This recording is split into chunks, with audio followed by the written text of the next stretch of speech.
Hi guys, welcome in this channel. This reading is for water signs. Cancer, Scorpio, Pisces.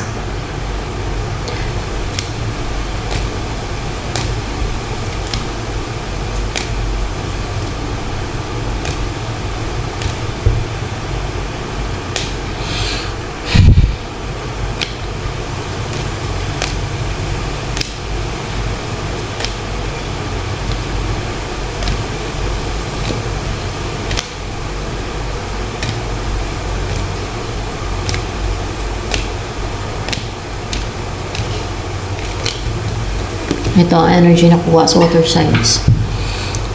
Six of Pentacles. You are giving, generous. Palabigay ka. Pwedeng energy yung binibigay mo, o pera, or pagkain, or time, effort, or anything. Or you're investing on someone or something.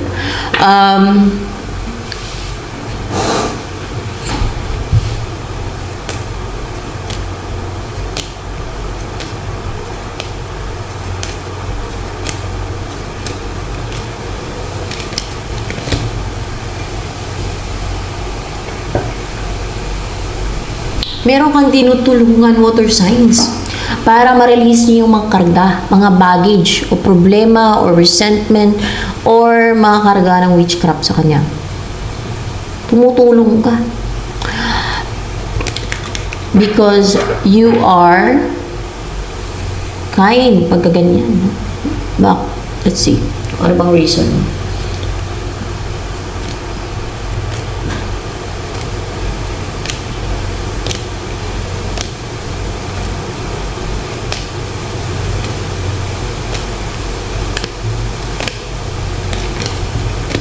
Dahil naawa ka.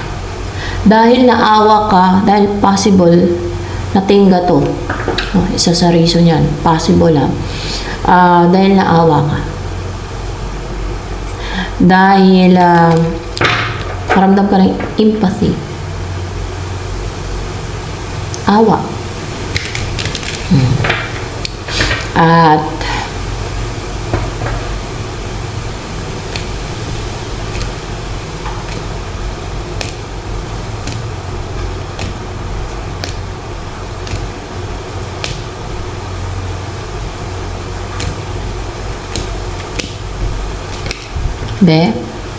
hindi ka chosen one. Akala ko chosen one ka. Kasi yung mga chosen one kasi mga maawain yan matulungin yan. Hindi naman importante kung chosen one ka. Importante yung mabuting tao ka, diba? At sumusunod ka sa kautusan ng Diyos. Sure ball, maligtas ka niyan, diba? Lalo na pag righteous ka, maligtas ka talaga. Kasi doon pala sabi ni Jesus Christ, only righteous souls yung mga nakapasok sa harapan ng langit. Doon pala, diba? Pag righteous ka talaga, sure ball talaga. Langit ang punta ng kaluluwa mo. Diba?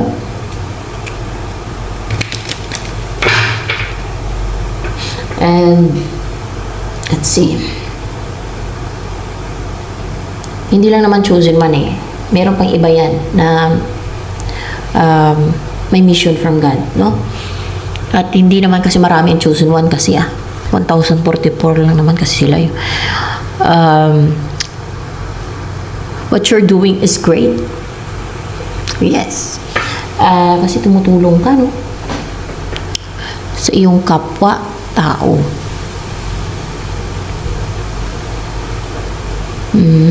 Let's see.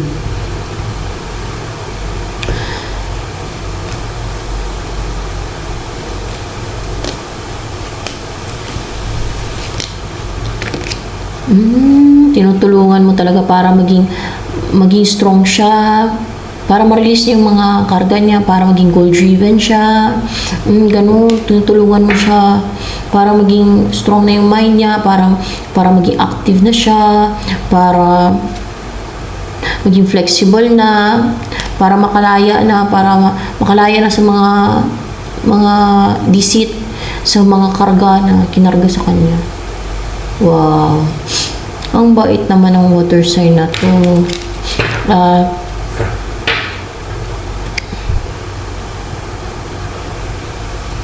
Kung sino maka-relate dito sa reading na to, hands up.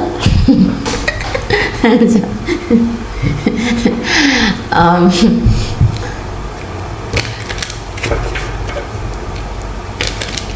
let's see.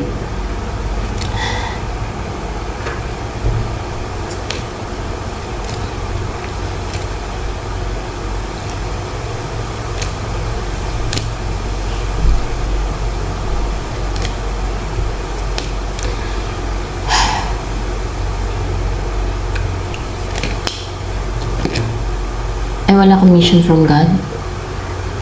Kay Jesus Christ, tingnan natin ah.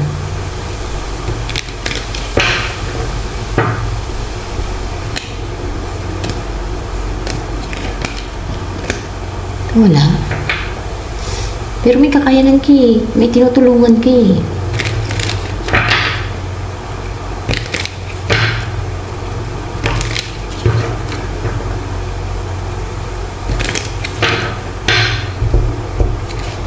Nakakatulong ka. Oh, at malakas ka. Nakakatulong ka, water sign.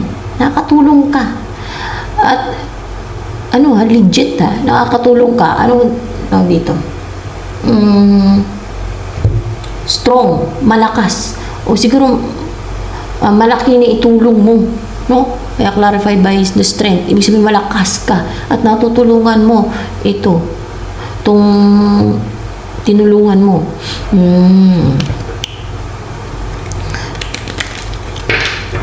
Tingnan natin. Wait lang ha. Meron pang Holy Spirit. Tingnan natin. Baka may mission ka from the Holy Spirit. Oy, kasi Trinity yan sila, guys.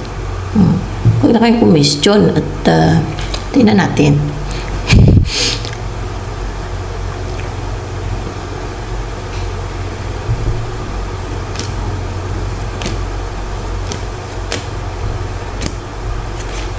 Oh, from the Holy Spirit. Meron kang mission from the Holy Spirit.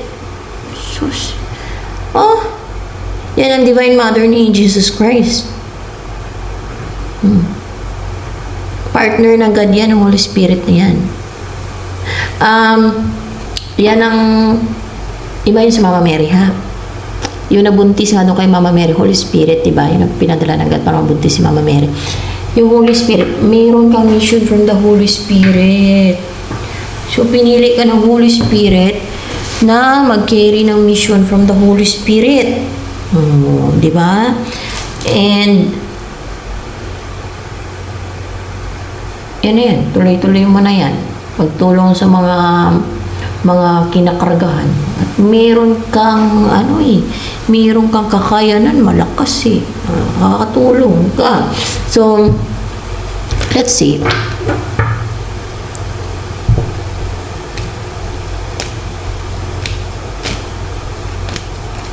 Ito ang darating sa'yo. Why, Hierophant? Pwedeng marriage. Pwede din na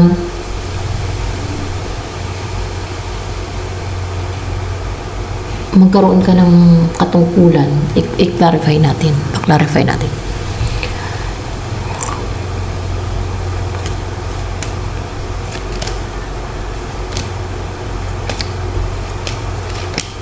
Ay, hindi ka magkaroon ng mataas na katungkulan. Baka katungkulan lang, no? Tingnan natin na.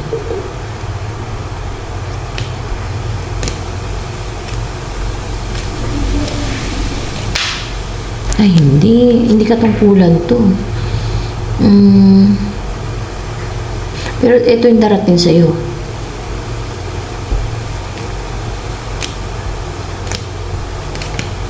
Yan ang darating sa'yo, yung mataas ang katungkulan. Yan ang darating sa'yo, yung mataas ang katungkulan. Pwedeng may message yun sa'yo, may mensahe, or pwedeng kakatok sa bahay mo, or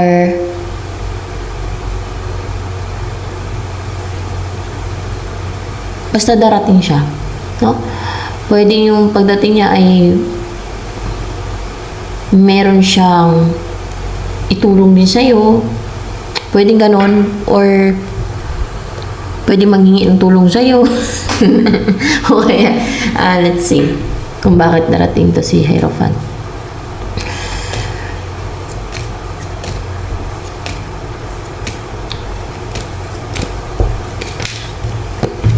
Darating to si Hierophant kasi gusto niyo ng new beginning o magkaroon ng new beginning. Tingnan natin.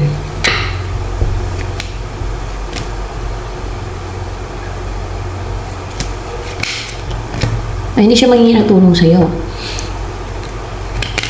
Pwede mag-take na action to sa'yo eh. Lalo kung goal ka niya na magkaroon ng relationship sa inyo, ganyan. Or, mag-umpisa na hindi ka siya manghingi ng tulong, di ba?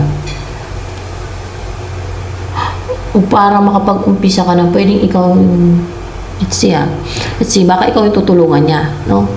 Hierophant.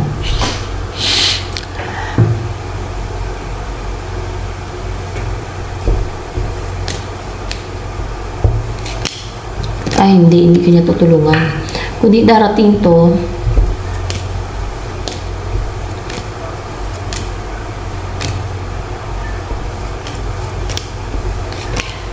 pwedeng magkakaroon ng new beginning sa inyo, di ba? Yun na yun talaga.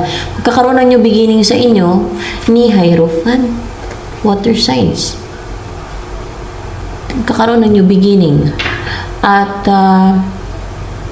wala na yung mga nagpapahesitate sa inyo sa umpisa ninyo yung beginning. Ewan ko kung ano yung sisimulan ninyo. Na related siguro to sa spiritual, may number 7 dito sa chariot to. May umpisan kayo. Let's see, kung ano yung umpisan nyo. Na napaka ninyo, strong will. Na napaka determined ninyo sa umpisan ninyo. Pwedeng relationship or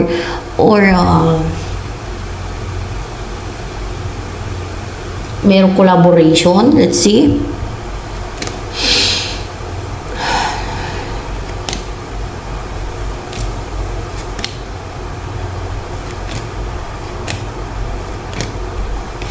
Tingnan natin. Tatlo rin naman. So, kunin ko na. Meron kayong gawing unstable, ungrounded, na meron kayong gagawin na, yung umpisa yung gagawin, meron kayong gagawin na mag-juggling. Yung hindi makapag-decide, yung hindi pag-take na action, gawin yung mahina, emotional, or gawin yung mahina, weak, mahina. Para mag-kontrolin ninyo. Limitation. This is limitation. So, lilimitahan ninyo at gawin ninyo unstable to eh. Lilimitahan ninyo yung kakayanan niya. Lalo kung galing sa kadiliman yung kakayanan niya. Let's see Kasi mission mo yan from the Holy Spirit And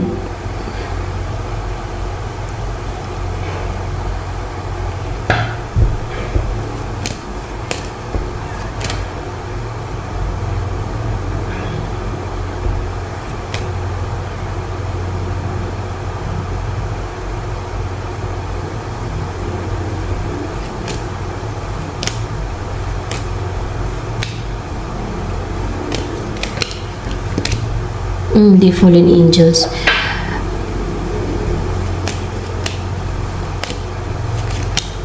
Hindi witches yan. Hindi witches yung pajaglingin nyo. Meron kayong pajajaglingin. Meron kayong limitahan.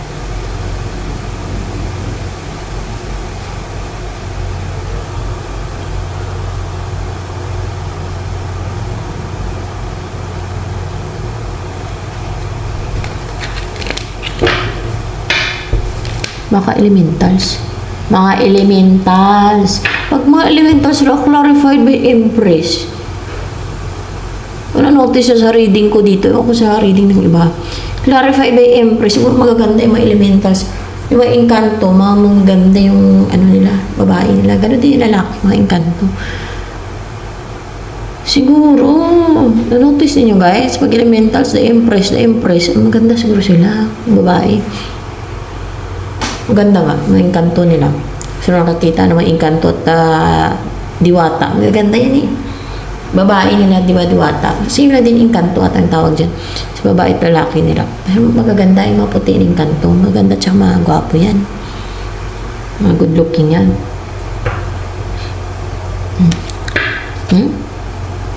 May engkanto, di ba? Tanong natin bakit impression lumalabas pag engkanto. May elemento. Gaya ng engkanto.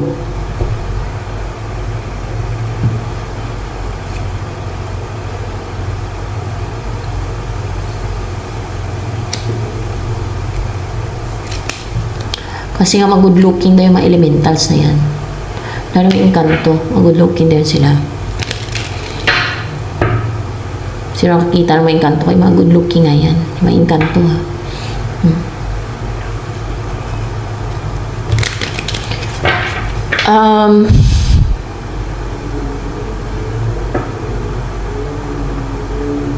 Mga mapuputi, mga engkanto, tsaka mga maganda, mga gwapo.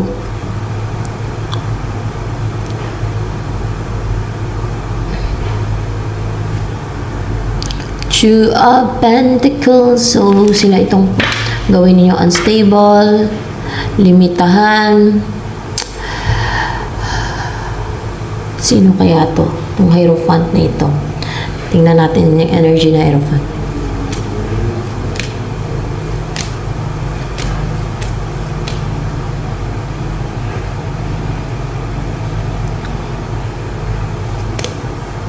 Maka-collaborate mo to pagka mga ganyan. Energy na Hierophant. Guarded to. Para bang may nang-intimidate yun eh. Kaya guarded siya, na-intimidate siya. Si Hierophant ngayon. May nang-intimidate yan. Siguro may engkanto. Kasi, may nang-intimidate sa kanya.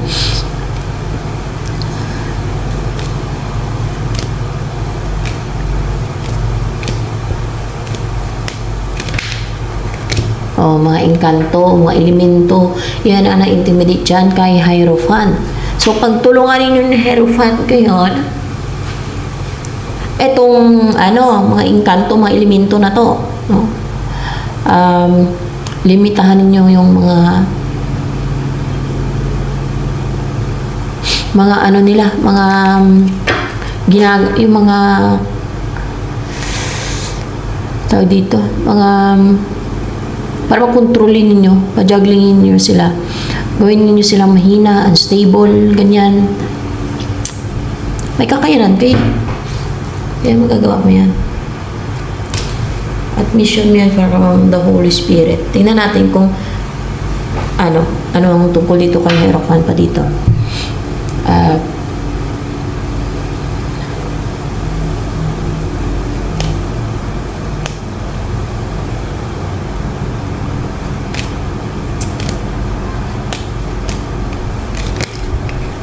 So yes, may mission din pala to sa Hierophant from the Holy Spirit na uumpisa na, no? Mag-umpisa na din ito si Hierophant ng kanyang mission from the Holy Spirit. Pareho yung dalawa. Kaya mag-tandem kayo dalawa. Hindi relationship yung umpisa ninyo.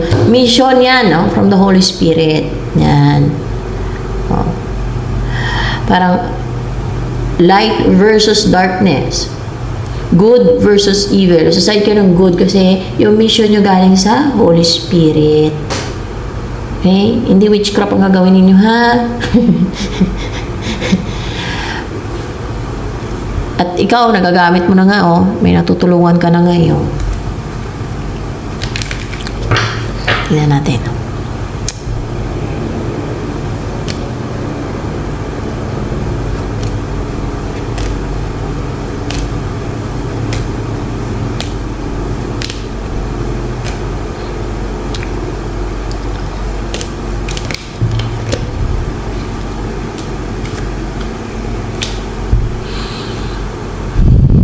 meron kayong gagawin na Hierophant na tuloy-tuloy. Talagang mag-effort you dyan at you will put a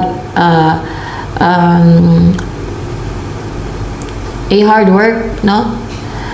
You will put an effort, whatever. Mag-effort kayo, gano'n.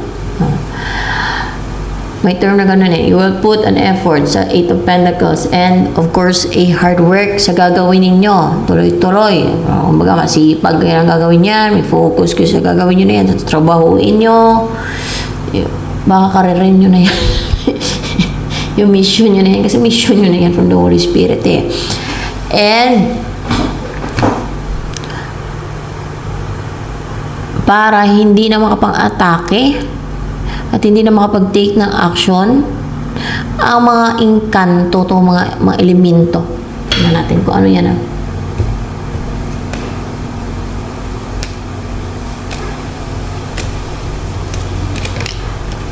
Hindi mga elemento. Meron kayo pa dyan na mga elemento, di ba?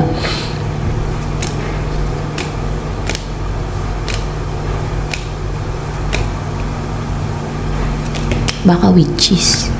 Mga witches. Mga witches itong para hindi na makapag-take ng action, hindi na sila makapang-atake ng kanilang witchcraft, mga deceit, manipulations, mga black magic nila, mga orasyon nila, yan. Para hindi na makapang-atake ang mga yan.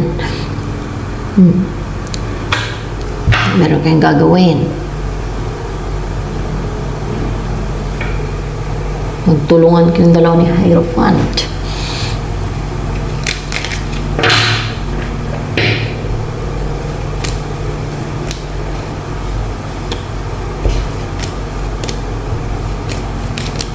Naging excited ka daw sa mission from the Holy Spirit. At talagang pang long term mo itong gagawin eh. Maging committed ka dyan sa mission mo na yan. Maring pati din sa Hierophant. Yan. Alam niyo kung anong gagawin ninyo. Kasi mag-umpisa na nga kayo eh. Baka dumaan kayo sa process, sa mga challenges na kaya mag-umpisa na kayong dalawa. O pwedeng may iba pa kayong makakasama. O pwedeng dalawa lang kayo. Kahit may isa ka lang eh. Pag nasa side ka ng Diyos, wala kang katatakutan. Diba? Tapang ang mga nasa side ng Diyos.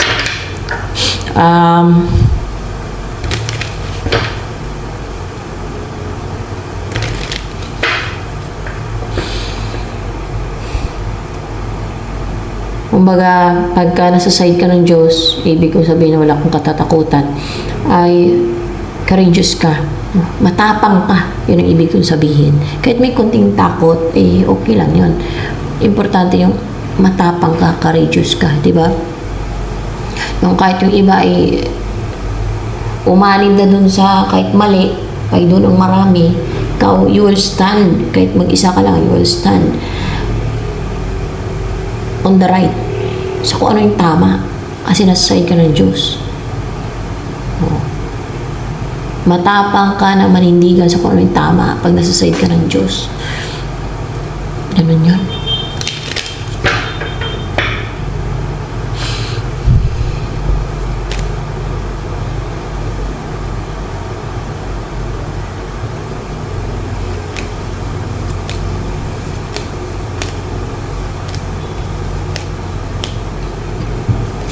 Ito naman sa love life mo naman.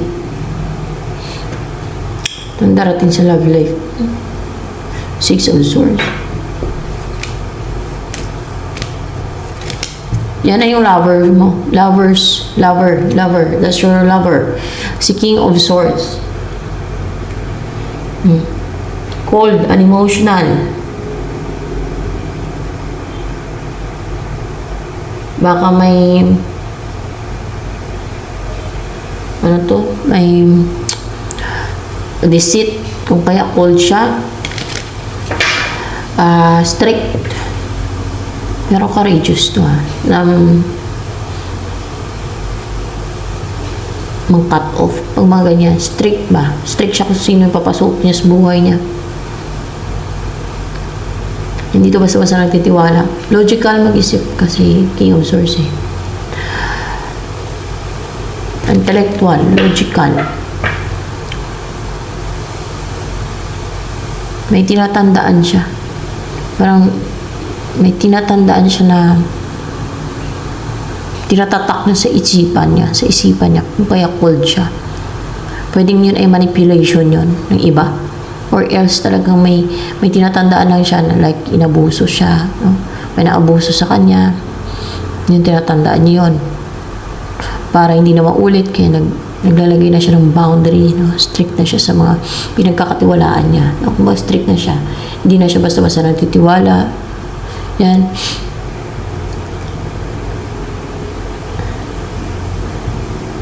Natututo kasi ang mga tao sa experiences nila. Diba?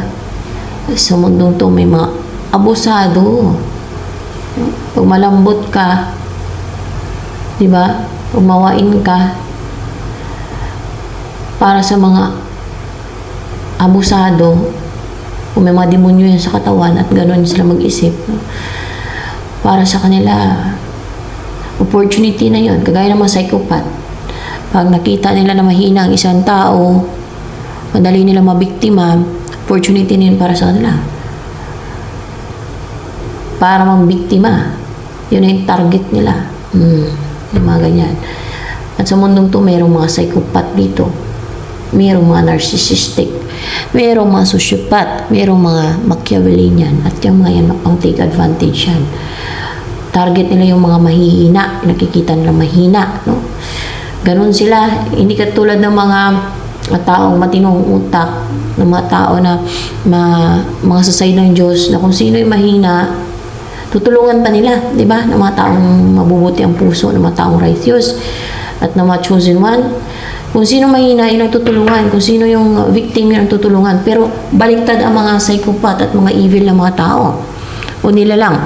Kung sino ang mahina at victim na, yun pa isasamantalahin na pagtulong-tulungan nila yan. O kaya ay yun pang atakihin nila.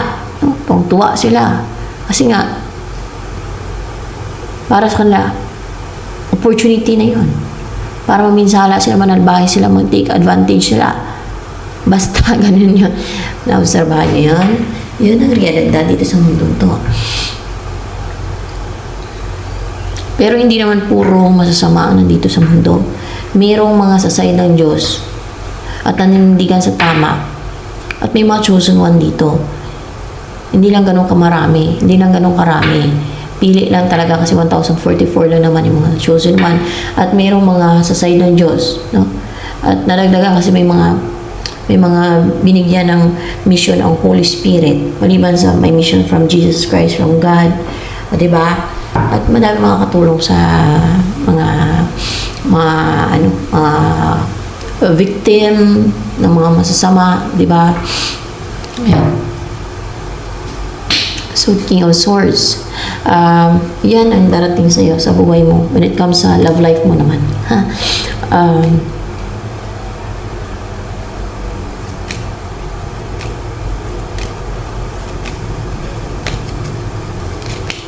Ito ang dahilan kung bakit darating to si King of Swords sa'yo. Kasi gusto niya nang bumuo ng family with you. At siguro iniisip niyan na kumpleto ang buhay niya, walang kulang. Pag ikaw yung mapangasawa niya. O gusto niya nang bumuo ng family with you. Na kumpleto ang buhay niya pag ikaw na yung asawa niya, pag napangasawa ka niya. Ay, hindi sa kumpleto ang buhay niya. Kundi, wala pang asawa ka niya.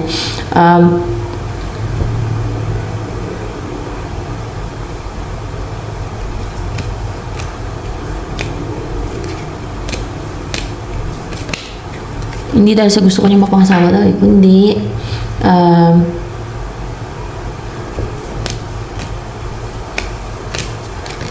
tingnan natin na. Ay, hindi. Kasi, hindi sa maging prosperous ang buhay niya sa'yo. Teka lang, alamin ko.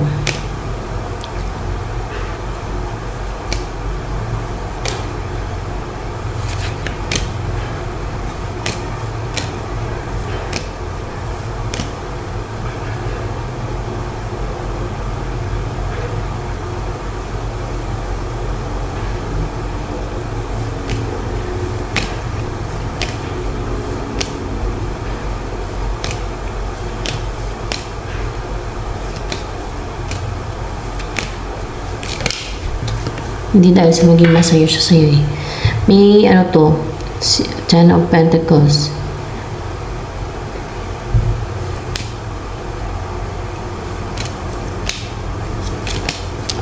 Kasi bubuo na ng family to. Possible with you. Kasi bubuo na siya ng family with you.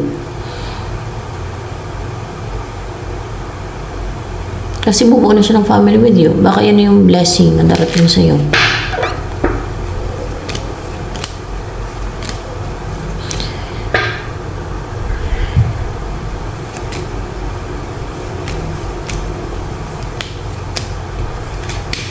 Natin. Oo. Blessing na daw yan. Kasi mukhang blessing na daw yan sa'yo. Kasi merong ano eh, yung sa love life mo, merong mga temptations, merong mga pwedeng sa connection ninyo, kung may connection na kayong dalawa, nagkaroon ka ng connection, merong mga nag-tempt sa inyo. Maaaring yung isa sa inyo na tempt. No? Maaaring may mga temptation, pwedeng pera, pwedeng trabaho, pwedeng third party, ganon. Meron mga nag-tempt sa inyo at that time na nung may mga temptations, meron. At ito, bakit darating to? Kasi blessing na yan sa'yo. No?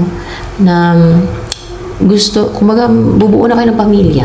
Hindi dahil sa gusto niya bumuo ng family with you, o hindi dahil sa gusto niya mapangasawa, kundi bubuo na kayo ng pamilya kung kayo darating yan. Kasi blessing na yan eh, for you eh. So, ayan. Tingnan natin feelings na naman.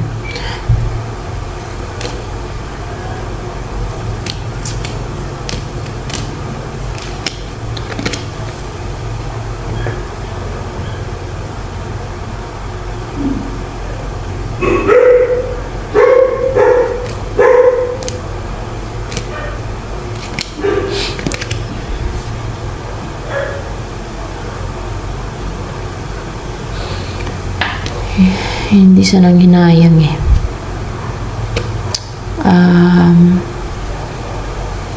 Pwede din kasi ito nang hinayang.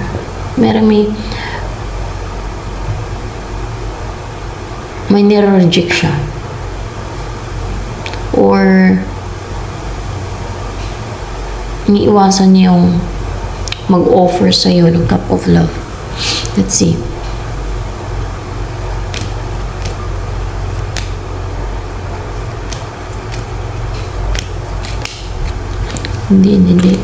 Hindi siya iniiwasan kanya mag-offer ng cup of love sa'yo. Kundi,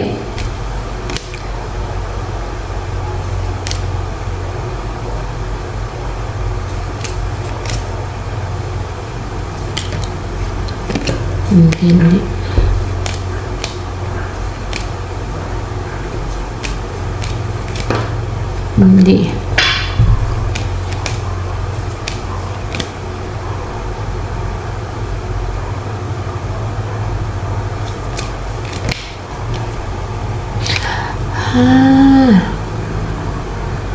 Ayaw niya mag-offer ng cup of love. Kasi cold siya ngayon. Pero darating yan sa'yo. Dahil bubuo kayo ng pamilya. Ayaw niya mag-offer ng cup of love. Yun ang reason. Kung sa bagay yun talaga yun eh. Pag Knight of Cups eh. Pero, let's see. Kasi nga, maaaring may deceit yan na unite sa kanya. Pero, let's see. Pero yun ang darating sa'yo ha. Kayo bubuo na kayo ng pamilya. Blessing nga yan sa'yo, blessing.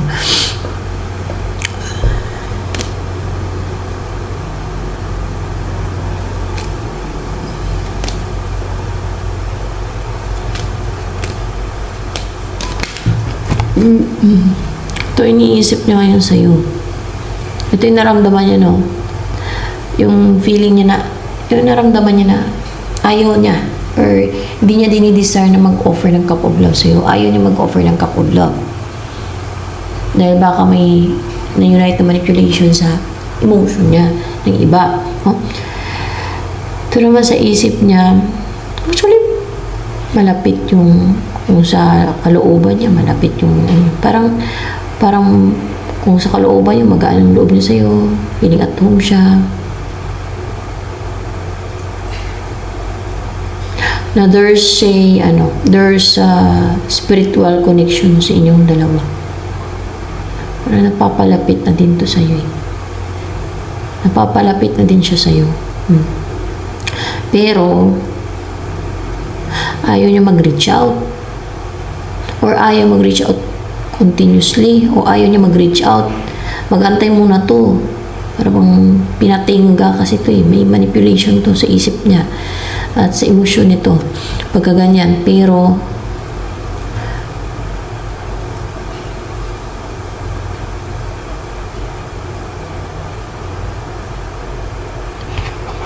you are connected. More information on this Six of Cups.